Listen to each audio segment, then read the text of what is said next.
السلام علیکم ورحمۃ اللہ وبرکاتہ۔ معزز دوستو، کیا آپ جانتے ہیں کہ زمزم کا وہ بابرکت کنواں جو آج دنیا کے لاکھوں مسلمانوں کی پیاس بجھاتا ہے، کبھی صدیوں تک زمین میں چھپا رہا اور لوگوں کو اس کا نام و نشان بھی معلوم نہ تھا؟ اور کیا آپ جانتے ہیں کہ اسے دوبارہ کس نے تلاش کیا؟ چنانچہ آج ہم آپ کو سنانے جا رہے ہیں ایک ایسا ایمان افروز واقعہ جو آپ کے دل کو چھو لے گا اور اللہ تعالیٰ کی قدرت پر یقین کو مزید مضبوط کر دے گا۔ تو آئیے چلتے ہیں مکہ مکرمہ کے اس زمانے میں جب زمزم کا کنواں زمین کے نیچے چھپ چکا تھا اور کسی کو بھی اس کا نام و نشان معلوم نہ تھا۔ تاریخ الخمیس میں بیان ہے کہ عبد المطلب کے زمانے میں زمزم کا کنواں بند تھا اور اس کو بند ہوئے ایک لمبا عرصہ گزر چکا تھا، اور یہ اس وقت ہوا جب جرہم قبیلے کا سردار عمر بن حارث اپنی قوم کی ظلم و زیادتی اور مسافروں پر سختی دیکھ کر عذاب الہی کے خوف سے یمن کی طرف ہجرت کر گیا تھا۔ جاتے وقت اس نے کچھ مال و اسباب، سونے کے سکے اور ہیرے جواہرات زمزم کے کنویں میں ڈالے اور اس کا منہ بند کر دیا۔ تقریباً 500 سال تک یہ زمزم کا کنواں بند رہا، یہاں تک کہ اس کا نام و نشان بھی مٹ گیا اور کسی کو علم نہ رہا کہ کنواں کس جگہ پر تھا۔ 500 سال گزرنے کے بعد ایک رات آپ صلی اللہ علیہ وسلم کے دادا عبد المطلب حتیم میں سوئے ہوئے تھے کہ خواب میں بشارت ملی اور حکم ہوا، اے عبد المطلب، ایک پاکیزہ چیز ہے، اسے کھود کر نکالو۔ عبد المطلب نے پوچھا وہ کون سی چیز ہے، لیکن اس رات فرشتے نے کوئی جواب نہ دیا۔ دوسری رات پھر وہی بشارت ہوئی، اے عبد المطلب، ایک نیک مبارک چیز ہے، اسے کھود کر نکالو۔ تیسری رات پھر وہی حکم ہوا، اے عبد المطلب، زمزم کو کھود کر نکالو، یہ ایسا کنواں ہے جس کا پانی نہ کبھی ختم ہوگا اور نہ خشک ہوگا۔ عبد المطلب نے عرض کیا کہ وہ کنواں کہاں ہے؟ فرشتے نے بتایا، جہاں قربانی کا خون گرتا ہے، جانوروں کا گوبر پڑا ہوا ہے اور ایک سیاہ اور سفید رنگ کا کوا اپنی چونچ مار کر تمہیں نشانی بتا دے گا۔ چنانچہ صبح ہوئی تو عبد المطلب اپنے بیٹے حارث کے ساتھ اس جگہ پر پہنچے۔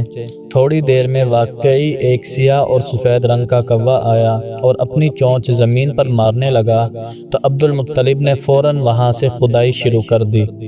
قریش کے سرداروں نے روکا اور کہنے لگے، یہ جگہ تو ہمارے بتوں کی قربان گاہ ہے، یہاں پر ہم اپنے بتوں کے لیے جانور قربان کرتے ہیں، تم یہاں پر کھدائی مت کرو۔ عبد المطلب نے اپنا خواب ان کو سنایا اور کہنے لگے، جب اللہ تعالیٰ مجھے 10 بیٹے عطا کرے گا تو میں ان میں سے ایک کو اسی جگہ لا کر قربان کروں گا۔ یہ بات سن کر قریش کے سردار خاموش ہو گئے۔ چنانچہ عبد المطلب اور آپ کے بیٹے حارث نے دن رات کھدائی کی۔ 2 دن تک کوئی نشان نہ ملا، لیکن تیسرے دن کنویں کے آثار ظاہر ہو گئے۔ جیسے ہی پانی نکلنا شروع ہوا، ہر قبیلے کے سردار نے اپنی ملکیت کا دعویٰ کیا کہ یہ کنواں ہمارا ہے۔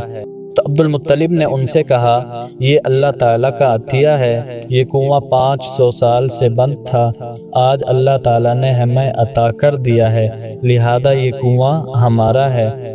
جھگڑا بڑھا تو فیصلہ ہوا کہ شام کے ایک راہب کے پاس جا کر فیصلہ کروا لیا جائے۔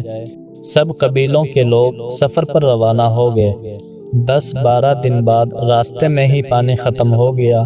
قافلہ شدید پیاس سے موت کے قریب پہنچ گیا اور ایک صحرا میں پڑاؤ ڈالا ہوا تھا، جہاں کوسوں دور تک پانی کا نام و نشان بھی موجود نہیں تھا۔ تو عبد المطلب نے کہا کہ ہر شخص اپنی قبر کھود لے تاکہ جو مرتا جائے اسے دفن کرتے جائیں۔ چنانچہ سب لوگوں نے اپنی اپنی قبر کھود لی۔ جب موت بالکل قریب آئی اور سب کو مرنے کا پختہ یقین ہو گیا تو پھر عبد المطلب نے امید سے کہا، اے لوگو، اللہ کی ذات پر بھروسہ کرو اور آگے بڑھو، شاید کہیں پانی مل جائے۔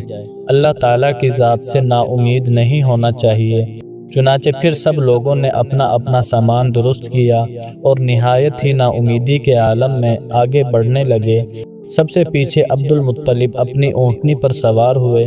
جیسے ہی ان کی سواری اٹھی، اچانک اونٹنی کے قدموں کے نیچے سے میٹھے پانی کا چشمہ پھوٹ پڑا عبدالمطلب نے زور سے پکارا، اے لوگو خوشخبری ہو، اللہ تعالیٰ نے ہم سب کو موت سے بچا لیا اور عبدالمطلب کی اونٹنی کے پیروں کی جگہ سے میٹھے پانی کا چشمہ جاری کر دیا۔